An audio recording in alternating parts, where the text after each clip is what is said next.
नमस्कार, आप देख रहे हैं लाइव लगातार और मैं हूं बोकारो के पिंडा जोरा से दिनेश कुमार पांडे और पेश है इस सप्ताह की साप्ताहिक न्यूज डायरी।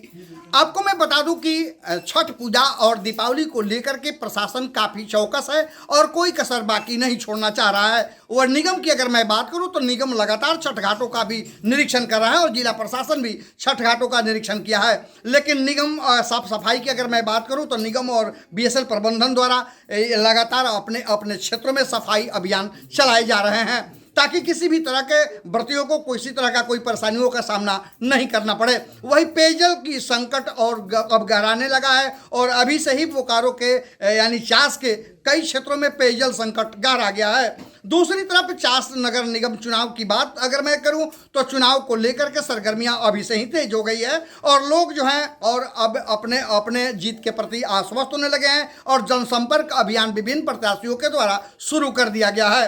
इस सप्ताह की अगर मैं बात करूं तो माराफारी थाना क्षेत्र के रीतुडीह में एक घर में चोरों ने चोरी कर लगभग 10 लाख रुपए की सामान चुरा लिए, लेकिन अभी तक इस मामले में किसी तरह की गिरफ्तारी की सूचना नहीं है और न ही मामले का उद्भेदन किया जा चुका है।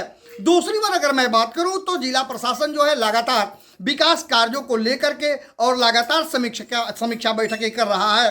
दूसरी बार अगर मैं बात करूं तो करीब 5 फीट खुदाई कर और 5 फीट गहरा और कम से कम 30 फीट लंबा दूरी तक खुदाई कर चोरों ने टेलीफोन का केबल काट लिया है। हालांकि केबल काटने के मामले का पुलिस ने महज 3 दिनों के अंदर उद्भेदन कर लिया और इस मामले में लोगों को गिरफ्तार कर जेल भेज दिया है। दूसरी ओर अगर ऑपरेटिव संघ की अगर बात करूं तो एडीएम बिल्डिंग के समक्ष वो लगातार 6 दिनों तक चल रहे धरना को जिला प्रशासन ने हस्तक्षेप करने के बाद उन्हें समझा बुझाकर उस धरना को समाप्त करा दिया है।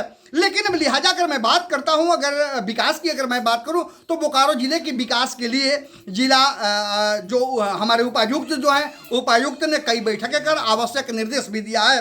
वही अगर पुलिस कप्तान की अगर मैं बात करूं तो पुलिस कप्तान चंदन कुमार झा ने अपराध पर नियंत्रण पाने के लिए अपने वरीय सभी अधिकारियों को आवश्यक निर्देश उन्होंने जारी किया है और एंटी नक्सल ऑपरेशन भी शुरू कर दिए गए हैं। चूंकि सर्दियों में ऑपरेशन जब जब चलाए जाते हैं तब परेशानियों का सामना करना पड़ रहा है। ऐसे लिहाजा पुलिस अभी से ही नक्सलियों पर भी नकेल कसने का काम शुरू कर दिया है। दूसरी ओर फरार चल रहे वारंटियों को गिरफ्तार करने का भी पुलिस कप्तान ने निर्देश दिया है। यही नहीं, विकास अगर कार्यों की मैं अगर बात करूं तो विकास कार्यों की समीक्षा लगातार की जा रही है। इस बार जो है नियोजन समिति की भी बैठक हुई है जिसमें 8 लोगों को नियोजन करने के लिए प्रस्ताव भी पारित किए जा चुके हैं। यही नहीं, इस सप्ताह जो है झारखंड के मुख्यमंत्री हेमंत सोरेन भी बोकारो पहुंचे जहां उन्होंने एक निजी कार्यक्रम में भाग लिया। दूसरी ओर कृषि मंत्री बादल पत्रलेख समेत कई कांग्रेसी नेता बोकारो पहुंचे जिन्होंने कई निजी कार्यक्रमों में अपना हिस्सा लिया और इसके बाद वो वापस लौट गए। अगर इस सप्ताह की अगर मैं बात करूं तो जैना मोड़ में जामताड़ा विधायक इरफान अंसारी एक सड़क दुर्घटना में बाल बच गए। लेकिन अब ये बात कहा जा सकता है कि जिस तरीके से जो सड़क हादसाएं जो हो रही हैं वह चिंताजनक है और बोकारो में सड़क हादसा में 2 लोगों की गंभीर रूप से जख्मी होने की भी बात है। लेकिन अभी फिलहाल जो है बाकी छिटपुट घटनाओं को अगर मैं छोड़कर अगर बात करूं तो बोकारो इस सप्ताह जो है काफ़ी शांति प्रिय रहा। लेकिन अब शांति प्रिय रहने के बावजूद भी जिला प्रशासन कोई कसर बाकी नहीं छोड़ना चाह रहा है। वही निगम चुनाव को लेकर के सरगर्मी तेज हो गई है और लगातार इस पर प्रशासन जो है अपना काम कर रहा है। लाइव लगातार बोकारो से दिनेश कुमार पांडे।